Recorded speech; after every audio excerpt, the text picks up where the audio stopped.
Welcome to the Human Capital Innovations Podcast, your go-to source for personal, professional, and organizational growth and development. We hope you tune in often for all things people management, organizational development and change, organizational leadership, and social impact related. Maximize your personal and organizational potential with Human Capital Innovations Podcast.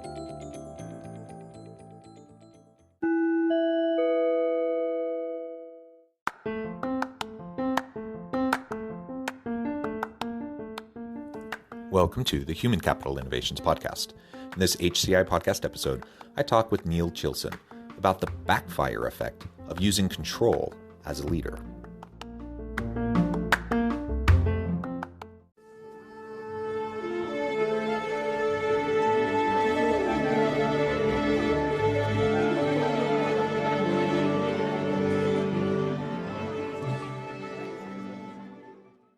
Neil Chilson, welcome to the Human Capital Innovations Podcast. Thanks so much for having me, John. Yeah, it is a pleasure to be with you. I'm super excited to have a nice conversation with you today. We're going to be focusing on the backfire effect of using control as a leader. Now, there are all these different styles and approaches to leadership, and depending on the context and the situation, there might be a time and a place for more of a command control kind of an approach in leadership. But generally speaking, when we're just talking about the day-to-day running of an organization that we want to be innovative and creative and continue to push the envelope and drive value to the market, command control isn't really the best approach. So we're going to unpack that a little bit and talk about how that will backfire for you and really what we can do instead of that kind of an approach as we try to effectively lead dynamic teams and organizations. As we get started, I just wanted to share Neil's bio with everybody. Neil Chilson is a Senior Research Fellow for Technology and Innovation at Stand Together and the former Chief Technologist at the Federal Trade Commission. In his current role, he spearheads Stand Together's efforts to encourage a culture that embraces innovation as well as a regulatory environment that enables it. He holds a law degree from the George Washington University Law School and a master's degree in computer science from the University of Illinois. He received his bachelor's degree in computer science from Harding University. Chilson is a regular contributor to multiple news outlets, including the Washington Post, USA Today, Newsweek, Seattle Times, and Morning Consult.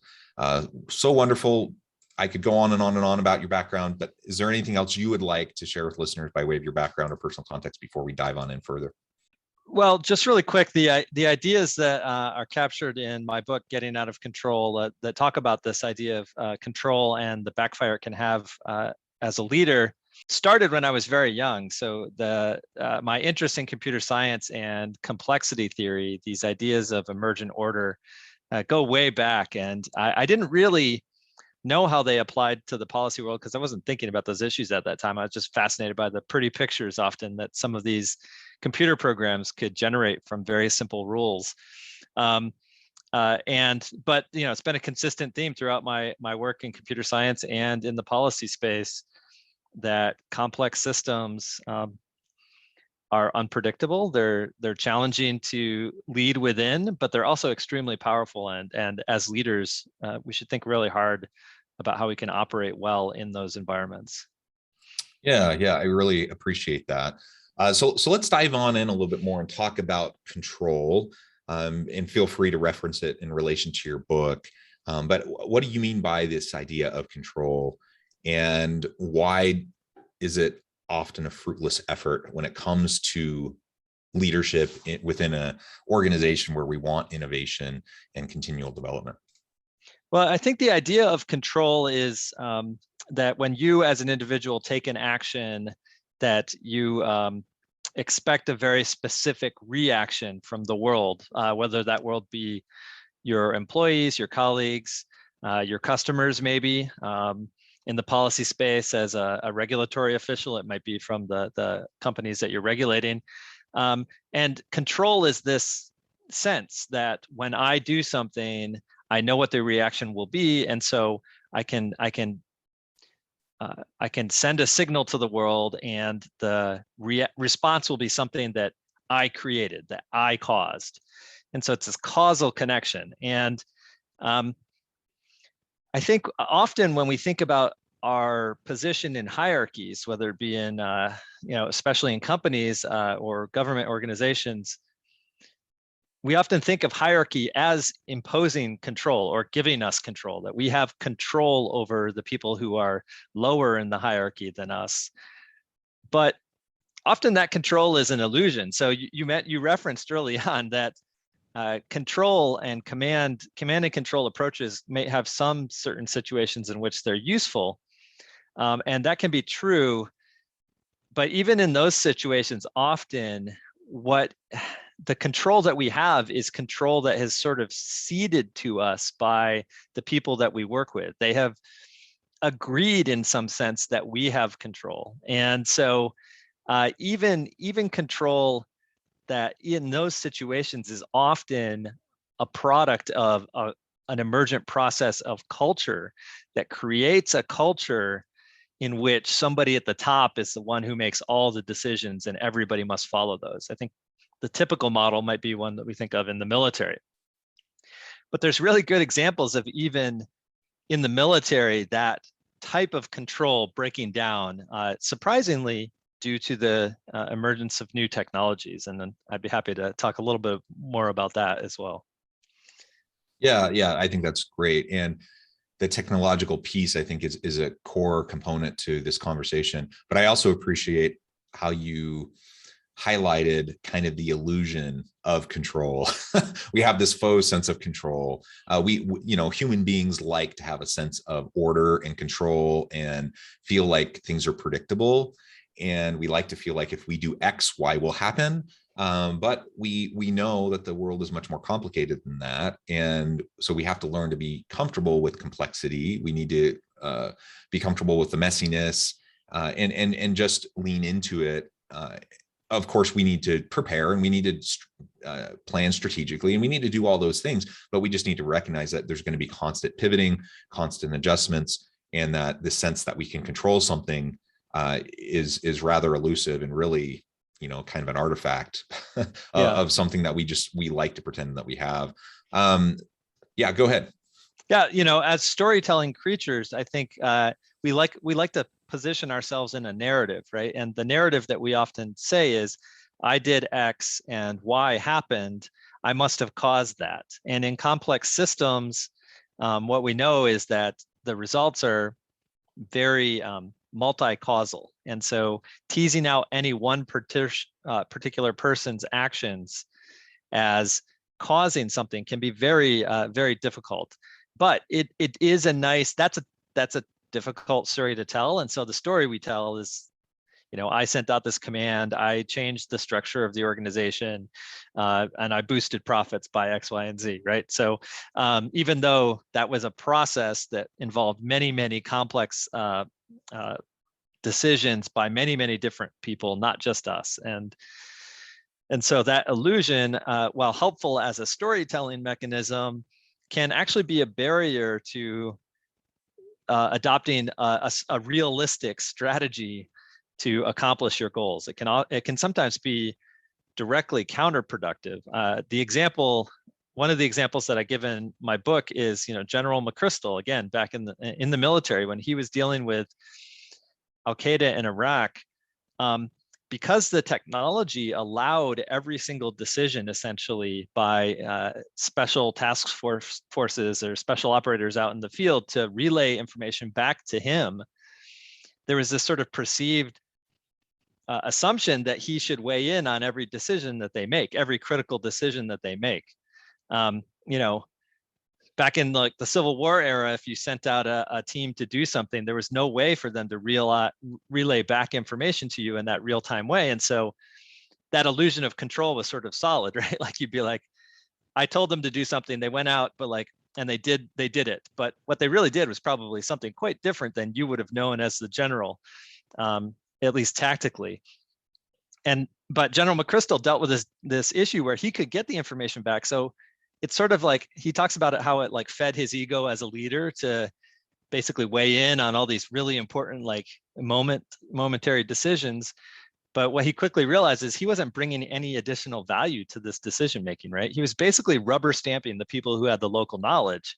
And while it might feed his ego and it might feel good and it might seem to be consistent with the command hierarchy of the military, it was actually slowing down the decision making in the field, and it meant that they weren't keeping up with the enemy. And so he worked hard to do the proper role of a leader, which is to instill the values and the basic rules for engaging with the enemy, and then allowing the people who were closest to the problem to make decisions without having to constantly feed back information to him, and that sped things up. So when we try to seize control too tightly as leaders, even if it's technically possible, it can often be a barrier to us achieving the goals that we actually have. Yeah, and even if he did have something to add in terms of value to the decision making, it still has negative effects on the ability of those other individuals who are out in the field actually implementing and doing the work, right? And I imagine that's what we'll get into a little bit more as we talk about some of the backfire effects. But before we go there, I wanted to explore a little bit with you about this idea of the emergent order. I know that's something you discussed. Can you frame that up for us and explain a little bit about what examples we see historically around the emergent order? Yeah, so emergent order is this idea that the sum is more than the total of its parts, that there is something about a system that is complex that can create more value by interactions than it can from just the individual parts. So the example I often give is, think about being at a football game. I think we had some big ones over the weekend, and the fans all at the same time, they raise these placards that say like "Go Team" or "Roll Tide" or something. That's an example of designed order. Somebody came up with that plan, the schematic, and they gave it to everybody across the whole system. Then think about the wave. If you're at a sporting event, the wave, you might have some people who sort of instigate it, but every individual in the crowd who is participating is sort of following their own simple set of rules. Am I excited?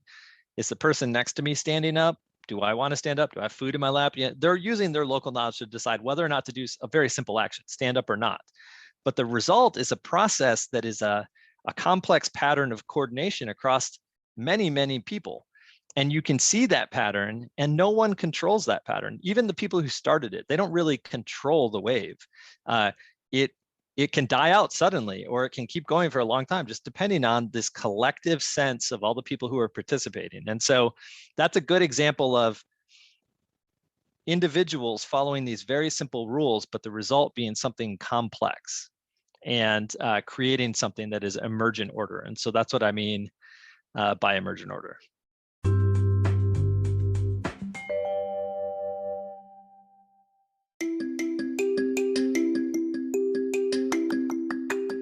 I'm excited to announce the publication of my new book from HCI Press, Bluer Than Indigo Leadership: The Journey of Becoming a Truly Remarkable Leader.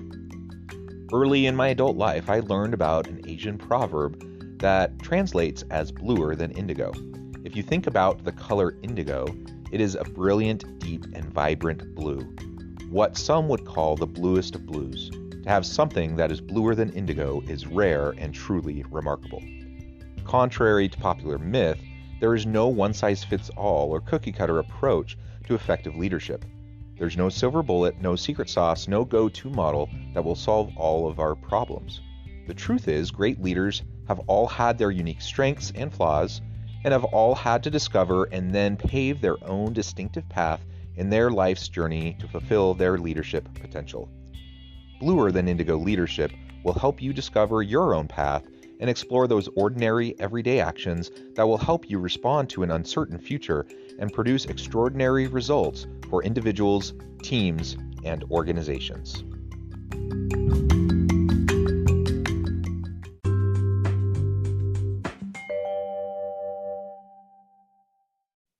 Yeah, and I like what you referenced at the beginning with technologies where you can put in some simple instructions and create these really fascinating images. That again seems like something that relates to this idea of emergent order. And I think of I'm blanking on the name, the mathematical component, where the mathematical term where you can zoom in further and further and Yeah. further and further. Fractals. What's that called? Yeah.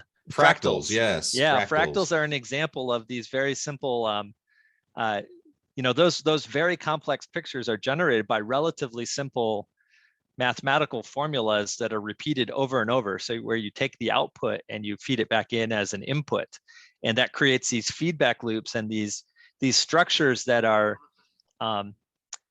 similar at all levels. So you can continue to zoom in, and even at the deeper detail, they're very similar, and they're very complex. And so that's fractals was exactly what I was talking about when I said like pretty pictures as a kid, like really drew me into this stuff. I was fascinated by the idea that you could create something that had so much detail and so much nuance, but with only these very simple rules. Yeah, and I don't claim to be an expert in chaos theory, but I remember learning early on in the early 2000s about chaos theory, and fractals were, one of the examples of that. And I just think about how this relates back to this idea of control, or this perception of control, but it's really ordered chaos, the emergent order that comes out of the chaos. Anyways, I think that's all super fascinating. So let's talk a little bit more now about instances where control can actually have a backfire effect. So you gave one example of this military general. Do you have other examples, and what could be the negative outcomes of that kind of an approach? Well, I think we do see examples of negative examples of control, top-down control approaches.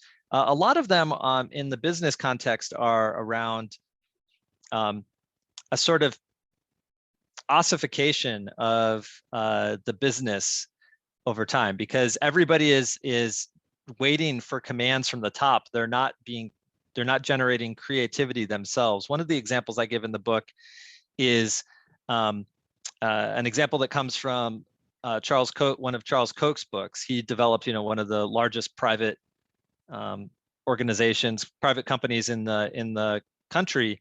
And he talked about early on in his career coming into a division that was very much command and control, where so much time was spent essentially on completing reports up to management so that management could make decisions. And many of these decisions, obviously management was dealing with what Hayek calls the knowledge problem, which is the need to collect information in order to make a good centralized discussion. And Hayek calls this a problem because lots of information is dispersed among many parties. It can be tacit, sort of like riding a bike, where the person who does the task knows how to do it, but they don't know how to explain it to somebody else in a way that is operational.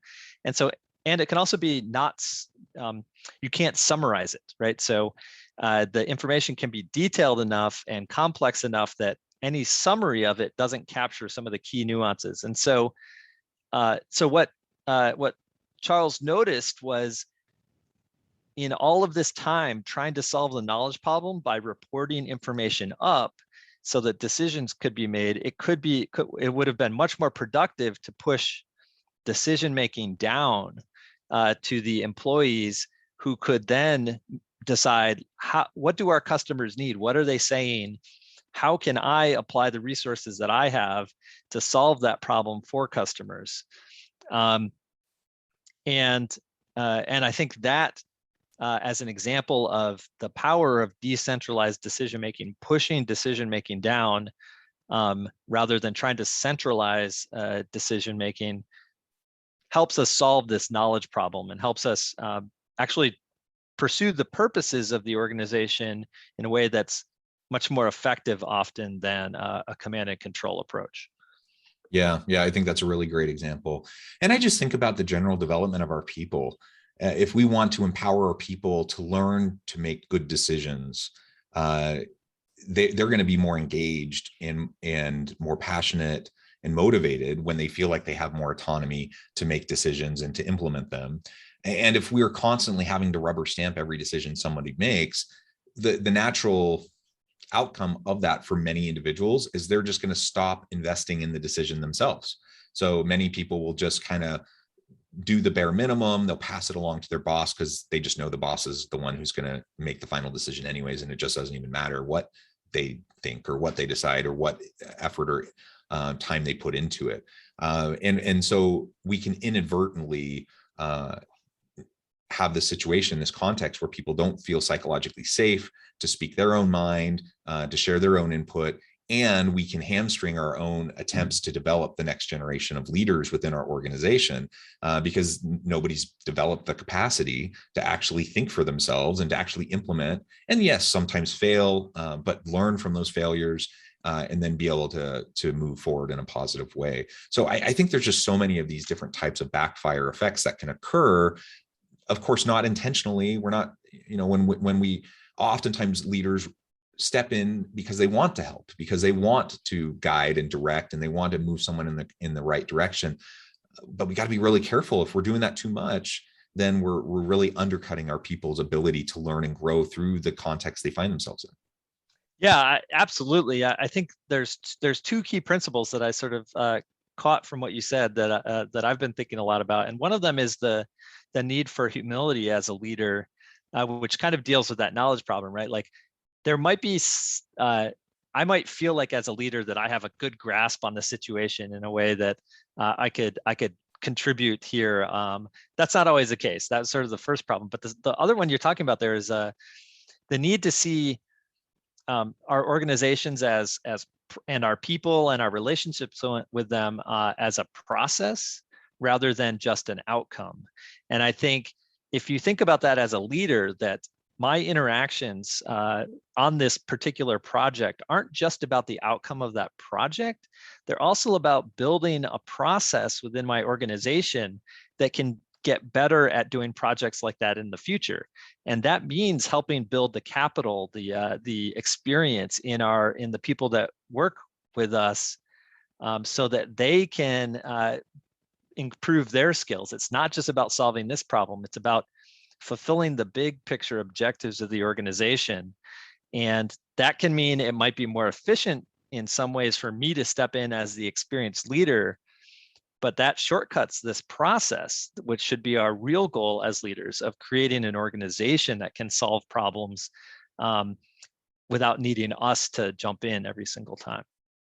Yeah, it's a long-term sustainability approach to the growth and development of the organization, which requires a sustainability approach to developing the people within that organization. And so, if I feel like I need to step in because there is a major decision that has to be made, or because failure really isn't an option in this particular situation, fine, that's fine. And there are situations where leaders absolutely need to do that. But as a general rule, on the day-to-day, do we need to get into all the nitty-gritty details of every last thing that our people are doing? No. And in fact, we often aren't even well suited to do so, because when we get promoted into levels of leadership, oftentimes we had a certain level of technical expertise in our area, but very quickly that becomes obsolete or can become obsolete. And so it's the members of our team that have the technical knowledge and the skills to be able to actually carry out the work. And we can really short circuit really good, productive people by trying to insert ourselves, thinking that we might be helping when really, we don't even actually know what we're talking about. And we're undermining them in the other ways we've already mentioned. Yeah, absolutely. Well, wonderful. This has just been a fascinating conversation, and we could go on and on and on, but I note the time and I need to let you go here in a few minutes. So before we close, I just wanted to give you a chance to share with listeners how they can get connected with you, how they can find out more about your work, your book, and then give us the final word on the topic for today. Yeah, sure. So, the book is called Getting Out of Control, Emergent Leadership in a Complex World. You can get it on basically any platform that you can get books. I have a Substack where I share some of the ideas, and I'm trying to build a community around these ideas of emergent leadership in a complex world. That's outofcontrol.substack.com. And you can follow me on Twitter at Neil_Chilson. The key thing I'm trying to give readers with this book is a gut level understanding of the power of emergent order, examples of it across society, including in corporate governance and in government. And some tips. I have 6 principles for emergent leadership in the book that will help you apply that idea to your daily life, whether it's in the public sphere, whether it's as a leader in a organization, or even in your own personal life with habit building. So thanks so much for having me on, John. I've really appreciated it, and I hope your audience will engage with these ideas and get something out of them. Wonderful. Thank you, Neil. It has been a real pleasure. I encourage listeners to reach out, get connected, find out more about what Neil can do for you. And as always, I hope everyone can stay healthy and safe, that you can find meaning and purpose at work each and every day. And I hope you all have a great week.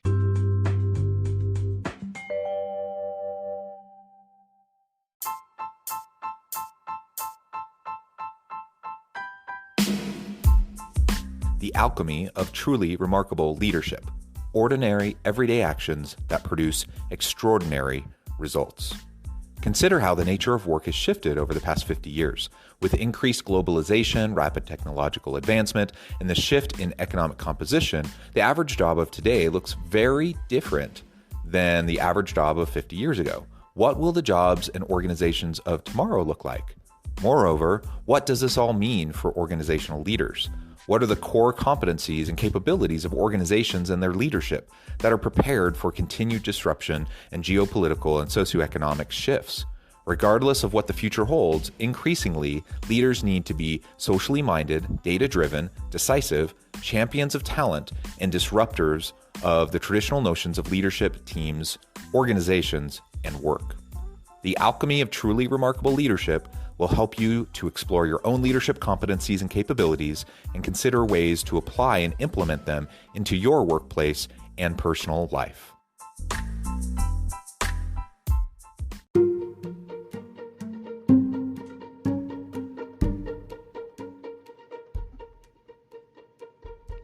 Check out Human Capital Innovations magazine, Human Capital Leadership.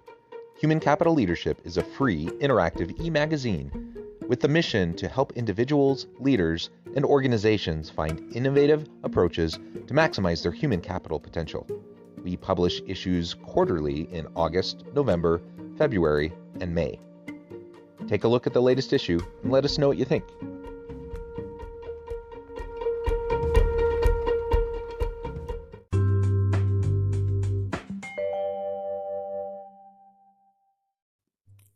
Thanks again for joining us for this episode of the Human Capital Innovations Podcast. I hope you stay healthy and safe and that you have a great week.